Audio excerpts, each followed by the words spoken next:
नमस्कार। आइए आज हम चतुर्भुज की रचना के अंतर्गत आयत की रचना कैसे करें उसके बारे में जानेंगे। हम जानते हैं कि कोई भी चतुर्भुज की रचना के लिए कम से कम 5 अवयव की आवश्यकता होती है।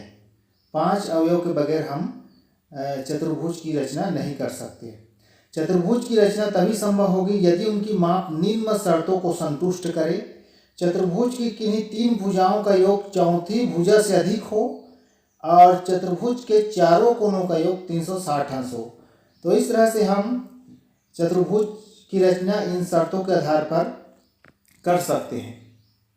आइए चतुर्भुज की रचना करते हैं। चतुर्भुज आयत ABCD की रचना कीजिए। AB बराबर 5 सेंटीमीटर तथा विकर्ण AC बराबर 8 सेंटीमीटर हो। तो यहाँ पर हम देखते हैं कि 2 ही अवयव दिया है, तो उसके लिए पहले हम एक कच्चा चित्र बनाते हैं। कच्चा चित्र बनाने पर हमको आसानी से समझ में आ जाएगा कि कितने अवयव दिए हैं। तो देखिए यहाँ पर ABCD एक आयत है। AB बराबर 5 सेंटीमीटर दिया है और AC जो कि विकर्ण है 8 सेंटीमीटर दिया है। चूँकि आयत के सम्मुख भुजा बराबर होते हैं तो CD भी 5 सेंटीमीटर होगी और कोण B सभी कोण बराबर होते हैं, 90 अंश के होते हैं, तो कोण B 90 अंश के होंगे। तो इस तरह से हमको कच्चा चित्र बनाकर फिर रियल में चतुर्भुज की रचना करनी है, आयत की रचना करनी है। तो सर्वप्रथम AB 5 सेंटीमीटर का एक रेखाखंड खींचेंगे। बिंदु B पर प्रकार की सहायता से 90 अंश का कोण बनाएंगे। इस तरह से बिंदु B पर एक किरण BX 90 अंश का बनाते हुए खींचेंगे। BX किरण अब A को केंद्र मानकर 8 सेंटीमीटर त्रिज्या का चाप BX किरण पर खींचेंगे तो कटान बिंदु C प्राप्त होता है। स्केल्स की सहायता से A से C को मिला देते हैं। इस तरह से मिला देते हैं। अब C को केंद्र मानकर 5 सेंटीमीटर त्रिज्या का चाप खींचते हैं और A को केंद्र मानकर BC माप का त्रिज्या लेकर चाप खींचते हैं जो पहले खींचे गए चाप को काटता है। यह कटान बिंदु D कहलाएगा। इस प्रकार A से D और D से C को हम मिला देते हैं तो यहीं पर बन जाता है हमारा आयत ABCD। आइए रचना के चरण लिखकर पुनः जानने का प्रयास करते हैं कि किस तरह से यह रचना हुआ। रचना के चरण सर्वप्रथम 5 सेंटीमीटर का एक रेखाखंड AB खींचे। बिंदु B पर प्रकार से 90 अंश का कोण बनाते हुए किरण खींचे।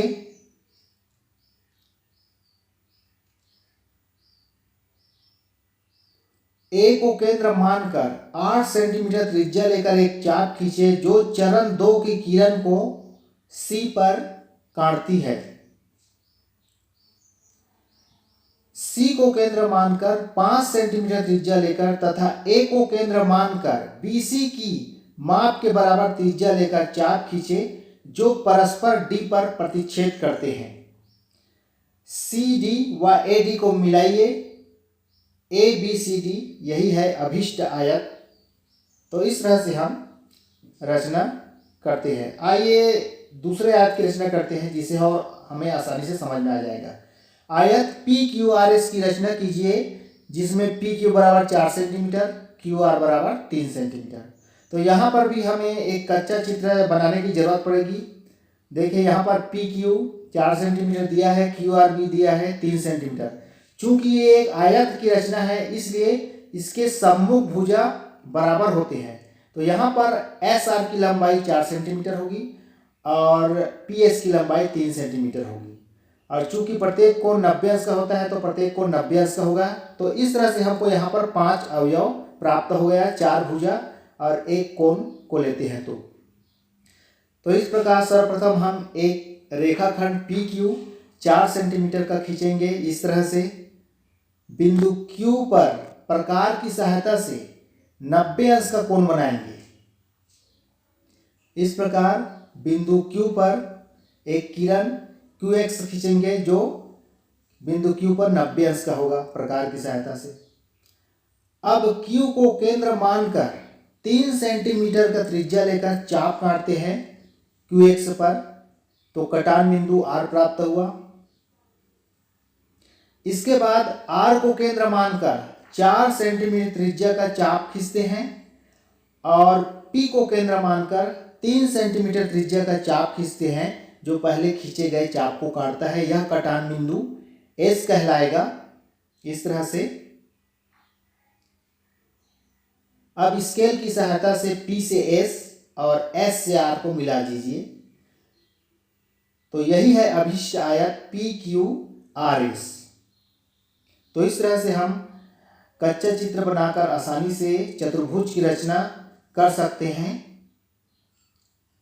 आइए रचना के चरण देखते हैं एक बार पुनः। सर्वप्रथम 4 सेंटीमीटर का एक रेखाखंड PQ खींचे। बिंदु Q पर प्रकार की सहायता से 90 अंश का कोण बनाए। बिंदु Q को केंद्र मानकर 3 सेंटीमीटर त्रिज्या का चाप किरण QX पर खींचे। कटान बिंदु को R नाम दीजिए।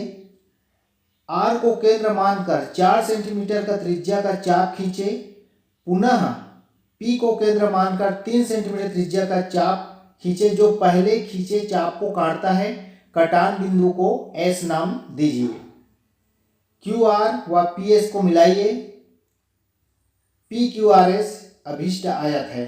तो इस तरह से हम रचना के चरण को क्रम अनुसार लिखते जाते हैं, जैसे जैसे हम रचना करते हैं।